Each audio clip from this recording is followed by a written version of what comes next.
बिस्मिल्लाहिर्रहमानिर्रहीम। जी अस्सलाम वालेकुम। मैं हूँ निद अहमद और आप देख रहे हैं मेरा YouTube channel the tasty life. आज मैं बना रही हूँ करेले गोश्त की रेसिपी। ये बहुत ही मज़ेदार बनती है। इसको बनाने का तरीका इतना यूनिक है कि आप इसको देखते ही बनाना चाहेंगे। हमें मौसम की हर सब्ज़ी को इस्तेमाल में लाना चाहिए। रेसिपी को एंड तक देखें और अगर आपको मेरी रेसिपी अच्छी लगती है तो वीडियो को लाइक और चैनल को सब्सक्राइब ज़रूर कर दें। तो चलिए हम रेसिपी स्टार्ट करते हैं। ये मज़ेदार सी रेसिपी बनाने के लिए सबसे पहले बारी आती है करेलों की। यहाँ पे मैंने फ़्रेश करेले लिए हैं। इनको अच्छी तरह से धोकर इसकी रफ़ स्किन को रिमूव कर लेंगे। यहाँ मैंने इसकी रफ़ स्किन को रिमूव करके करेले के सेंटर में कट लगाकर इसके बीज भी निकाल लिए हैं। आप इसके बीज किसी चम्मच की मदद से निकाल सकते हैं। इस तरह से ये आसानी से निकल जाते हैं और मैं अब इनको इस तरह से छोटा छोटा कट कर रही हूँ। यहाँ पे मैंने सारे करेलों के बीज निकालकर इस तरह से छोटा छोटा कट कर लिया है। अब मैं इसमें शामिल कर रही हूँ नमक 1 टीस्पून, हल्दी 1/2 टीस्पून और नींबू का रस 2 टेबलस्पून। अब इनको हम अच्छी तरह से मिक्स कर लेंगे।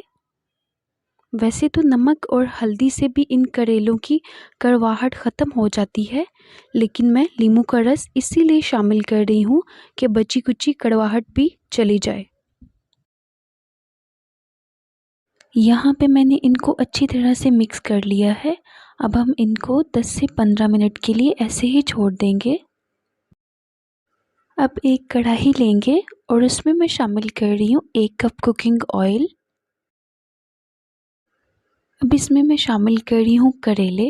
इनको मैंने 4 से 5 बार अच्छी तरह से धो लिया था। अब इसको हम फ्राई करेंगे। हमने इसको मीडियम फ्लेम पे 8 से 10 मिनट के लिए फ्राई करना है ताकि इसका अच्छा सा गोल्डन ब्राउन कलर आ जाए। इनको तकरीबन 8 से 10 मिनट गुजर चुके हैं। इनका अच्छा सा गोल्डन ब्राउन कलर आ चुका है। अब मैं इनको स्ट्रेनर की मदद से स्ट्रेन करके ही बाहर निकालूंगी ताकि जितना भी एक्स्ट्रा ऑयल है वो बाहर आ जाए। अब उसी ऑयल में मैं शामिल कर रही हूँ प्याज। यहाँ पे मैंने 4 से 5 अदद प्याज लिए हैं। कुछ प्याज़ों को हम अभी फ्राई कर लेंगे और कुछ को हम बाद में फ्राई करेंगे। यहाँ पे हमारे प्याज भी फ्राई हो चुके हैं। इनको भी हम स्ट्रेनर की मदद से स्ट्रेन करके निकालेंगे, जिस तरह हमने करेलों को फ्राई करके स्ट्रेन करके निकाला था। अब इस ऑयल में मैं बाकी के प्याज शामिल कर रही हूँ जो बच गए थे। इनको हमने बस 2 से 3 मिनट के लिए लाइट गोल्डन होने तक ही फ्राई करना है। 2 से 3 मिनट गुजर चुके हैं। अब इसमें मैं शामिल कर रही हूँ चिकन। यहाँ पे मैंने आधा किलो चिकन लिया था। इसको हम 8 से 10 मिनट के लिए फ्राई कर लेंगे। इतना फ्राई करना है कि इसका कलर चेंज हो जाए। चिकन का कलर चेंज हो चुका है। अब इसमें मैं शामिल कर रही हूँ अदरक लहसुन का पेस्ट 1 टेबलस्पून। इसको भी हम 4 से 5 मिनट के लिए फ्राई कर लेंगे ताकि चिकन की स्मेल ख़त्म हो जाए और चिकन में एक अच्छी सी खुशबू आ जाए। अब इसमें मैं शामिल कर रही हूँ 3 अदद टमाटर। इनको मैंने छोटा छोटा कट कर लिया था। सुर्ख मिर्च का पाउडर 1 टेबलस्पून, गरम मसाला पाउडर 1 टीस्पून, नमक 1/2 टेबलस्पून, धनिया पाउडर 1 टीस्पून, हल्दी 1/2 टीस्पून और आधा कप पानी।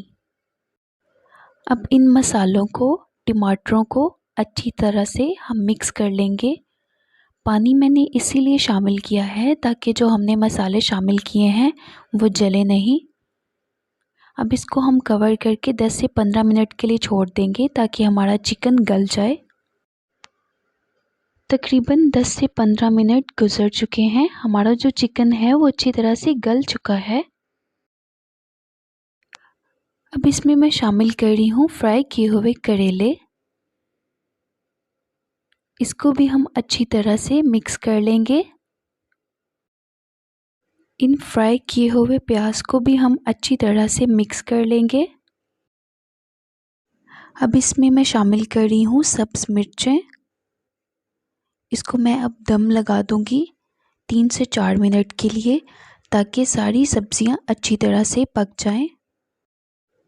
3 से 4 मिनट गुजर चुके हैं।